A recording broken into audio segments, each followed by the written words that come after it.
Hello everyone, welcome to DAV e learning. So class, आज हम production function का ही next topic हमारा शुरू कर रहे हैं। लास्ट टॉपिक हमने क्या कवर किया था?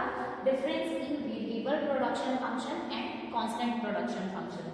तो आज हम उसका ही नेक्स्ट टॉपिक शुरू कर रहे हैं, that is basic concepts of production. कि प्रोडक्शन के कौन से ऐसे बेसिक कंसेप्ट्स हैं जो हमें माइंड में रखने हैं, या हमसे कुछ भी शॉर्ट क्वेश्चन में न्यूमेरिकल अगर पूछ लिया जाता है तो हम उसे कैसे कैलकुलेट करेंगे। ओके, शॉर्ट क्वेश्चन में ही ये क्वेश्चन बनता है कि अगर आपसे न्यूमेरिकल पूछ लिया कि टीपी क्या होगा, एपी दे रखा है तो टीपी कैलकुलेट करना है, टीपी दे रखा है तो एमपी कैलकुलेट करना है, तो उसको हम कैसे कैलकुलेट करेंगे। ओके, सो जस्ट एक बेसिक कॉन्सेप्ट माइंड में रखिए कि A P and M, area, just for remembering area, average, total and margin. हमें क्या कैलकुलेट करना है? प्रोडक्शन। तो that means AP, TP and MP. ATM, AP average productivity, average production, TP total production, MP marginal production. तो AP का starting से formula क्या होगा? एपी का फॉर्मूला होता है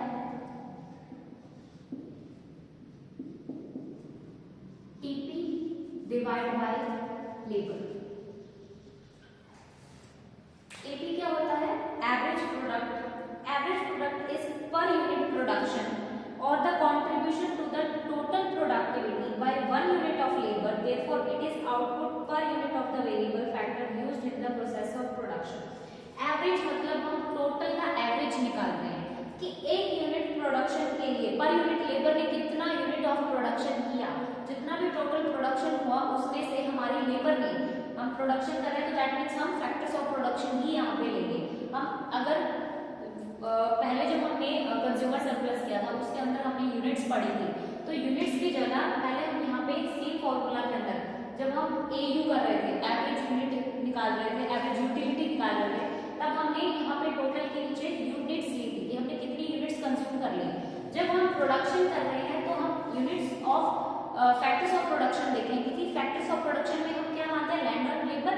तो लैंड तो हमारा फिक्स फैक्टर है, लेकिन हम यहाँ पे वेरिएबल फैक्टर लेंगे तो दैट मीन्स हम लेबर को इंक्लूड करेंगे कि एक पर यूनिट ऑफ लेबर ने एवरेज निकाले तो पर यूनिट ऑफ लेबर ने कितना प्रोडक्शन को अपना कंट्रीब्यूशन दिया, कि उसने कितना प्रोडक्शन किया।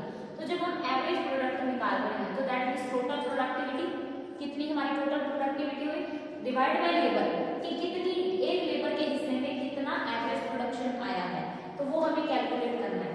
तो एवरेज प्रोडक्टिविटी का फॉर्मूला होगा total product divide by labour. Okay, next is total product.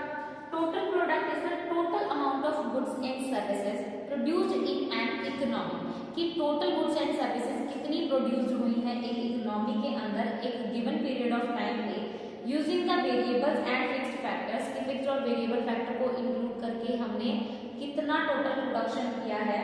It is also the sum total of output of each of the variable factor used in the process of production. It is total return of the variable factor, कि हम ये क्या calculate कर रहे हैं कि हमने total कितना प्रोडक्शन किया है गुड्स एंड सर्विसेज का एक इकोनॉमी के अंदर एक गिवन पीरियड ऑफ टाइम पे। तो टोटल प्रोडक्ट का फॉर्मूला क्या होगा? TP is equals to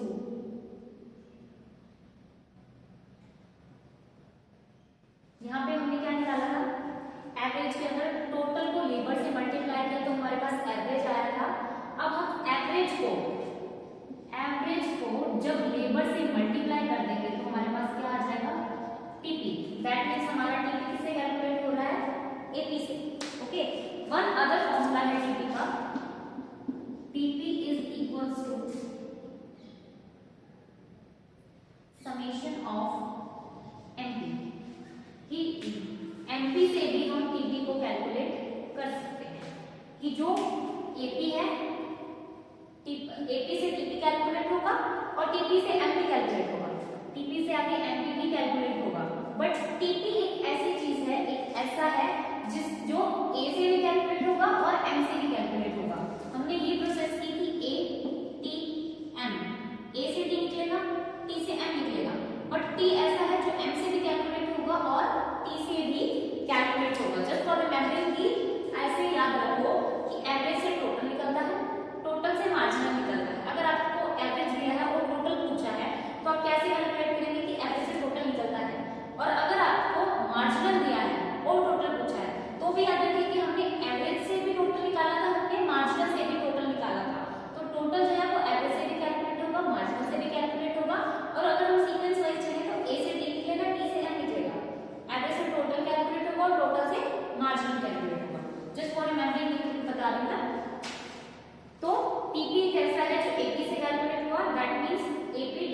यहाँ पे हमने डिवाइडेशन किया, तो जब हम इसको रिवर्स करते हैं तो एपी यहाँ मल्टीप्लिकेशन में आ जाएगा और टीपी इधर चला जाएगा। तो TP is equals to average productivity divide multiplication by labour, ठीक है।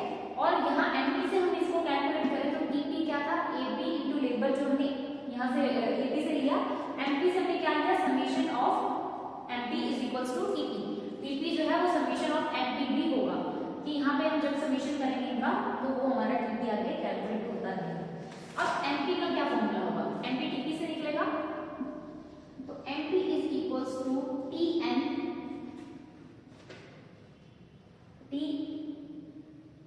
TPN minus TPN minus 1। MP का फॉर्मूला है TPN minus TPN minus 1। That means TPN का क्या हुआ, present unit, and TPN minus 1 क्या होगा, प्रीवियस यूनिट।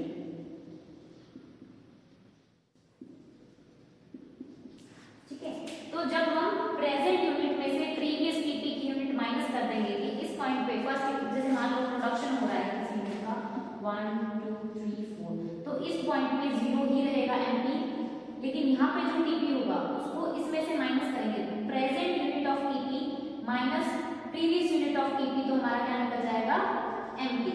ठीक है, इसको ऐसे हम कैलकुलेट करेंगे तो हमारा एमपी का फॉर्मूला बनता है TPN minus 1, TPN minus TPN minus 1। इसका एक और फॉर्मूला भी है, MP is equals to change in TP divide by change in labour. TP में जितना चेंजेस हो रहा है उसको डिवाइड कर देंगे लेबर में जितना चेंजेस हो रहा है, लेबर हमेशा 1 यूनिट से ही चेंज होगी, तो changes in TP is equals to MP. MP TP में कितना चेंज हो रहा है, वही सेम फॉर्मूला है कि TPN minus TPN minus TPN minus 1, present unit को प्रीवियस यूनिट से माइनस करेंगे, वही तो हमारा चेंज आ रहा है, डिवाइड बाय लेबर, लेबर में हमारा हमेशा 1 यूनिट का ही गैप आएगा, तो change in TP divide by change in labour. तो ये था हमारा एमपी। एमपी मतलब मार्जिनल प्रोडक्ट कि कितना नेट एडिशन हो रहा है टीपी के अंदर, पर यूनिट ऑफ प्रोडक्शन के अंदर एमपी के अंदर कितना नेट एडिशन हो रहा है कि 1 यूनिट पे कितना एडिशन हुआ, सेकंड यूनिट पे कितना एडिशन हुआ, वो हम एमपी के अंदर कैलकुलेट करते हैं। तो ये जस्ट हमारे बेसिक कॉन्सेप्ट्स थे प्रोडक्शन के। जस्ट हम एक एग्जांपल कर लेते हैं। यहाँ पे है हमारी यूनिट्स 1 2 3 4 5।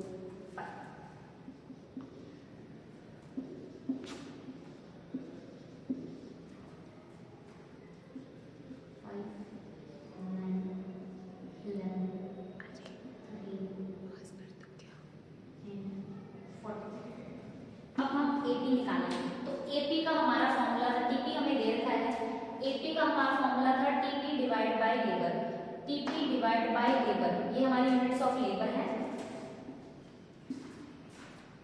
टीपी है हमारा 5 divide by 1 then 5, next is 9 divide by 2 that is 4.5, next is 3.67, next 3.25, next is 2.8।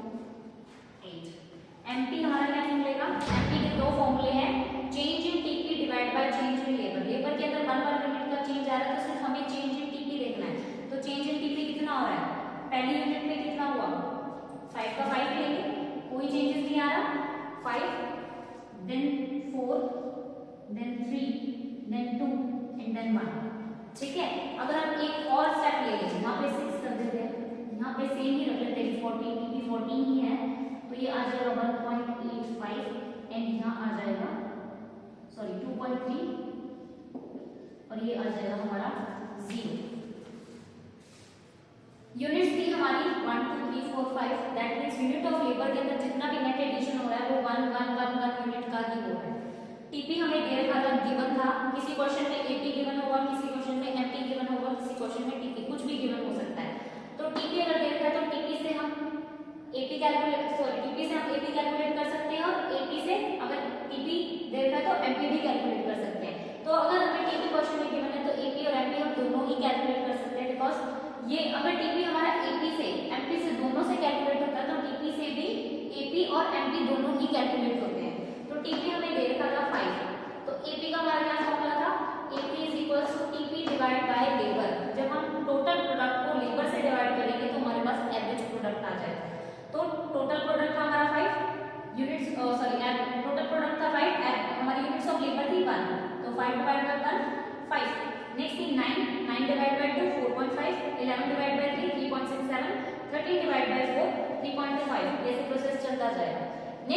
निकालना था एमपी, तो एमपी का हमारा फॉर्मूला था टीपीएन माइनस टीपीएन माइनस 1 या फिर change in TP divide by change in level, कि जितना टीपी के अंदर चेंज हो रहा है वही हमारा एमपी निकलेगा, और टीपीएन माइनस 1 की जो प्रीवियस प्रेजेंट यूनिट है उसको प्रीवियस यूनिट से माइनस कर देंगे, तो ये हमारी प्रेजेंट यूनिट है, प्रीवियस यूनिट 0 ही मानेंगे, तो यहाँ पे 5 माइनस 0 5 का 5 आ गया, 9 minus 4 5, 11 minus 9 3, 13 minus 11 2, 14 minus 13 1, 14 minus 14 0, तो ये हमारा एमपी था। तो अगर शॉर्ट क्वेश्चन के अंदर आपको 2 नंबर के अंदर ऐसा न्यूमेरिकल क्वेश्चन आ जाता है तो आप इस तरह सॉर्ट आउट करके आओगे।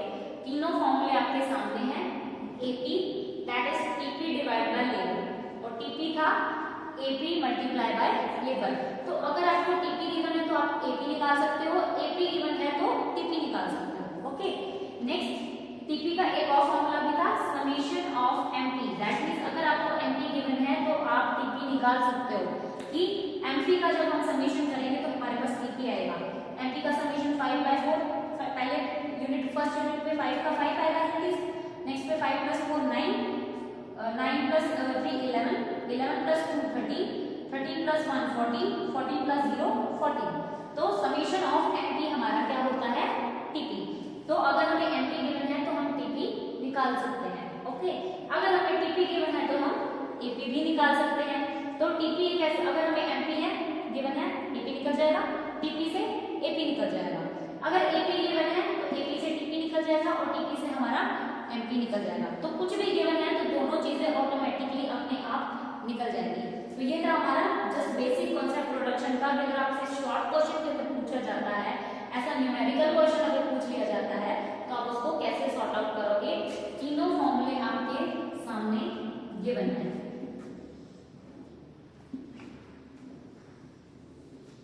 That's the formula. ओके, इसका 1 है, उसके भी 2 फॉर्मूले हैं, नेक्स्ट एमपी के भी आपके 2 फॉर्मूले गिवन हैं। आप नोट डाउन करना चाहो तो स्पेस खाली है, आप नोट कर सकते हैं।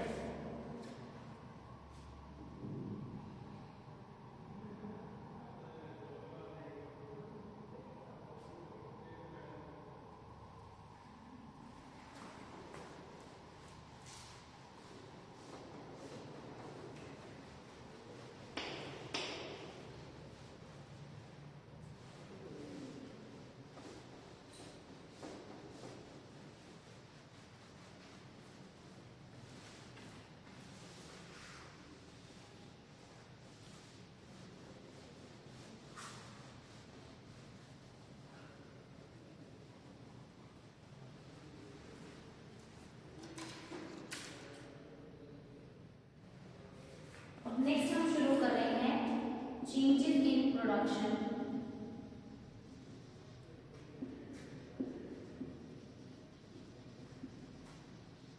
और laws of production.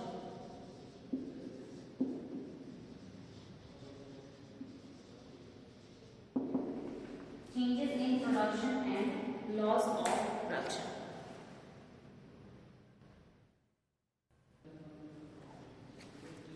Laws of production के अंदर हमारे 2 लॉज ऑफ प्रोडक्शन हैं। There are 2 laws of production.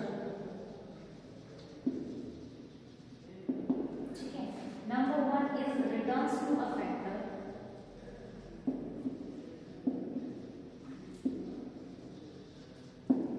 Second one is returns to a scale.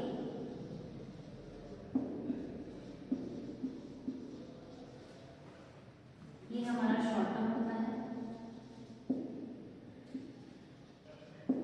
और ये होता है long term. Okay, returns to a factor and returns to a scale. Scale, returns to a factor short term की बात हो रही है। Returns to a factor explains the input output relation in which one factor is variable while other factor is fixed। Short term में हमने starting में पढ़ा था कि शॉर्ट टर्म में क्या होता है, हमेशा एक वेरिएबल फिक्स होगा, दूसरा एक फैक्टर जो है वो फिक्स होगा और दूसरा फैक्टर हमेशा वेरिएबल रहेगा। बिकॉज शॉर्ट टर्म में हम कुछ चेंजेस नहीं कर सकते, तो एक फैक्टर हमेशा वेरिएबल ही रहेगा। As it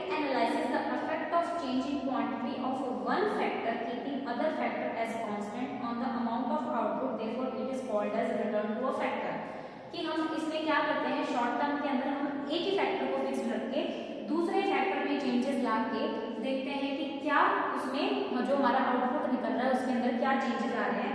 दैट्स व्हाई इसको हम हमेशा रिटर्न्स टू अ फैक्टर बोलते हैं। Next is returns to a scale, जो कि हमारा लॉन्ग टर्म है। Returns to a scale refers to a situation in which we study the behavior of output when all the factors are varied in same proportion। कि returns to a scale जो है वो एक ऐसी situation है जहाँ पे हम क्या स्टडी करते हैं, आउटपुट के बिहेवियर को स्टडी करते हैं कि हमारा आउटपुट क्या निकलेगा जब हमारे फैक्टर्स दोनों ही फिक्स्ड हो जाएंगे और दोनों ही चेंजेस होंगे सेम प्रोपोर्शन में, दोनों ही सेम हो जाएंगे, दैट मींस दोनों ही वेरिएबल हो जाएंगे। दो फैक्टर ले लेते हैं हम, लैंड एंड लेबर। तो लॉन्ग रन के अंदर लैंड एंड लेबर दोनों ही वेरिएबल हो जाएंगे, दैट मींस हम दोनों को ही चेंज कर सकते हैं। शॉर्ट रन के अंदर हमारा लैंड था जो फिक्स्ड था और लेबर जो था वो हमारा फैक्टर ऑफ प्रोडक्शन क्या था, वेरिएबल। तो यहाँ पे सिर्फ हम वेरिएबल में ही चेंजेस ला सकते हैं, इसमें 1 + 1 मतलब पर यूनिट हम इसमें कुछ ना कुछ ऐड कर रहे थे कि हमने एक लैंड, एक प्रोपोर्शन ऑफ लैंड पे एक लेबर लगाया, दूसरे यूनिट पे हमने 2 लेबर लगाए, तीसरे यूनिट पे हमने तीसरा लेबर लगाया।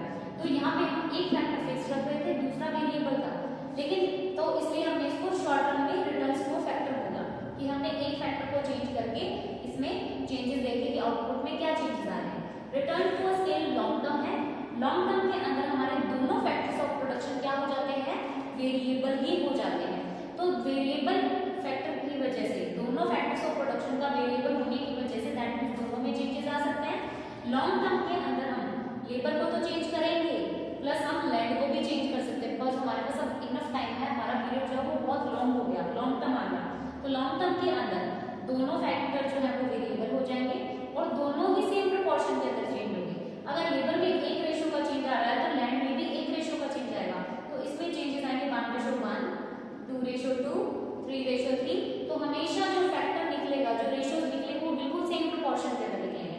वही शॉर्ट टर्म के अंदर जो फैक्टर्स जो प्रोपोर्शन निकलेंगे हमेशा 1:2, 1:3, 1:4, 1:5, हमेशा कुछ ना कुछ चेंजेस आएगा जो वो इंक्रीजिंग रेट में चलेगा। और यहाँ पे हमारे फैक्टर्स ऑफ प्रोडक्शन हमेशा कांस्टेंट रहेंगे, फैक्टर रेशियोज हमेशा कांस्टेंट रहेंगे बिकॉज दोनों सेम अमाउंट में इंक्रीज होंगे। और यहाँ पे हमारा जो फैक्टर जो रेशियोज निकलेंगे, फैक्टर रेशियोज निकलेंगे वो हमेशा इंक्रीजिंग अमाउंट में होंगे बिकॉज 1:1, 1:2, 1:3 चलता रहेगा। ये हमने पिछले प्रीवियस जो हमने डिफरेंस देखा था उसमें हमने ये स्टडी किया था। तो returns to factor and returns to scale हमारे दो लॉज ऑफ प्रोडक्शन है।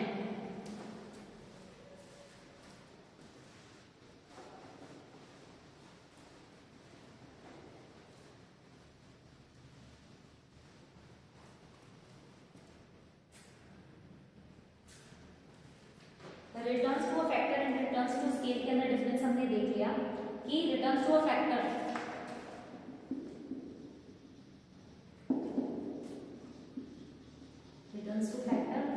एंड रिटर्न्स टू स्केल, इन दोनों में अगर हम डिफरेंस करें तो क्या डिफरेंस आ रहा है, ये शॉर्ट टर्म है और ये लॉन्ग टर्म है।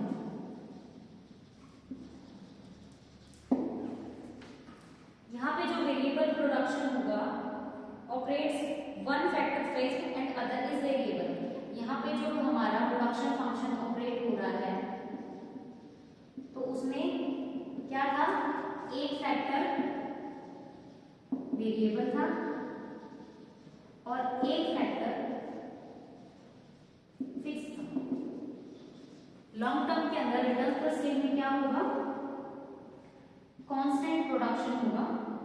यहाँ पे वेरिएबल प्रोडक्शन था, वेरिएबल प्रोडक्शन फंक्शन, और यहाँ था, यहाँ है कांस्टेंट प्रोडक्शन फंक्शन।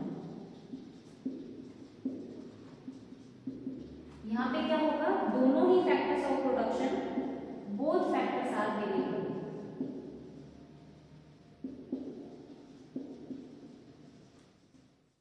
यहाँ पे एक वेरिएबल और एक फिक्स था, वहां पे दोनों ही वेरिएबल हो जाएंगे। Production could be changed using only one variable factor. Production could be changed, production change होगा only with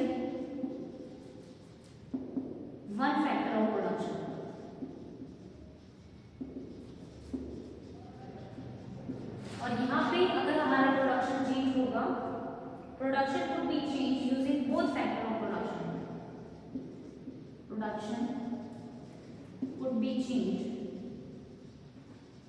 using both factors of production.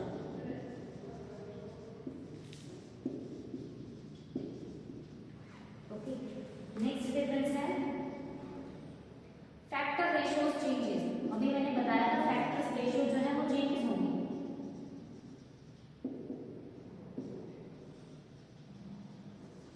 और यहाँ पे फैक्टर रेशियोज हमेशा सेम रहेंगे. फैक्टर रेशियोज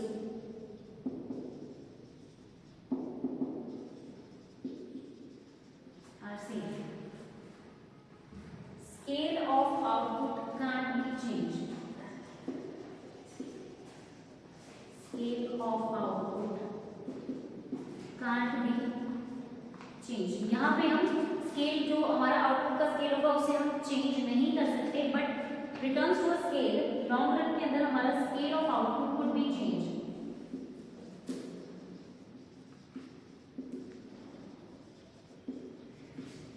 बिकॉज हमारे दोनों ही फैक्टर्स इस टाइम पे वेरिएबल है, इसलिए हम उनको स्केल ऑफ आउटपुट को चेंज कर सकते हैं.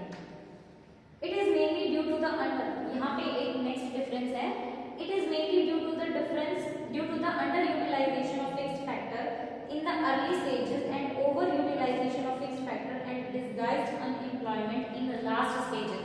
ये जो लास्ट डिफरेंस है ये हम जब आगे लॉज ऑफ प्रोडक्शन पढ़ेंगे उसके अंदर क्लियर करेंगे ये लास्ट डिफरेंस क्या है. But here returns to factor and returns to scale में सीधा डिफरेंस दिख रहा है.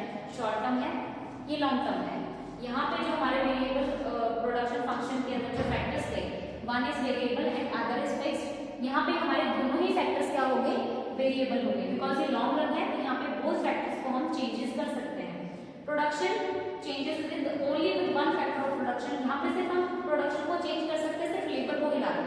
सिर्फ यहाँ पे वन फैक्टर वेरिएबल है, दैट इज लेबर. तो इसलिए हम लेबर को चेंज करके ही प्रोडक्शन फंक्शन के अंदर जो हमारा आउटपुट है उसको चेंज कर सकते हैं. यहाँ पे हमारी प्रोडक्शन चेंज हो सकती है दोनों फैक्टर्स को चेंज करके, बिकॉज यहाँ पे हमारे दोनों फैक्टर ही वेरिएबल हो चुके हैं. Next is factor ratio changes. वही मैंने पहले बताया, जब दोनों में चेंजेस आ रहे हैं तो जो हमारा एक फैक्टर है ये हमारा दूसरा फैक्टर है. Okay, that is land and that is labour.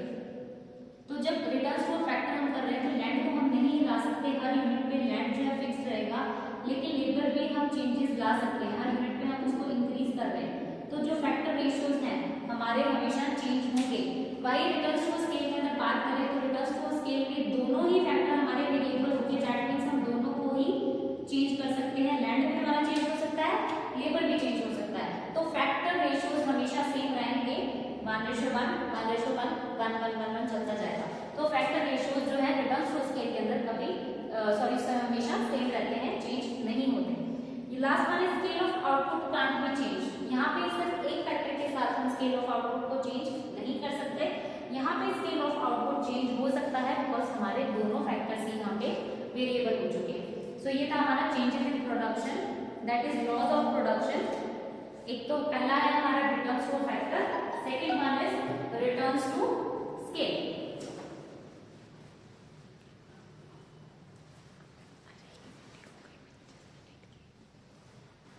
अब हम रिटर्न्स टू फैक्टर के अंदर एक नया लॉ पढ़ेंगे.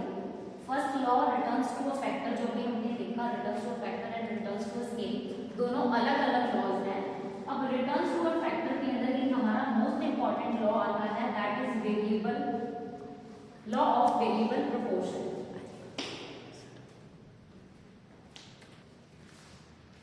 अब हम शुरू कर रहे हैं रिटर्न्स टू अ फैक्टर.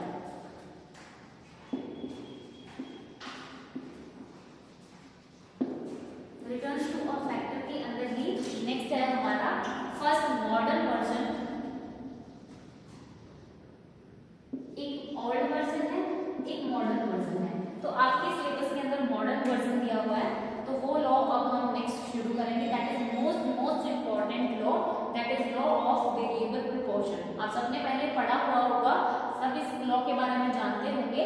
अब इसको हम नेक्स्ट लेक्चर के अंदर पढ़ेंगे. That is law of variable proportion. Returns to a factor, law of changes जो थे उसके हमने फर्स्ट लॉ शुरू किया है रिटर्न्स टू अ फैक्टर, जिसका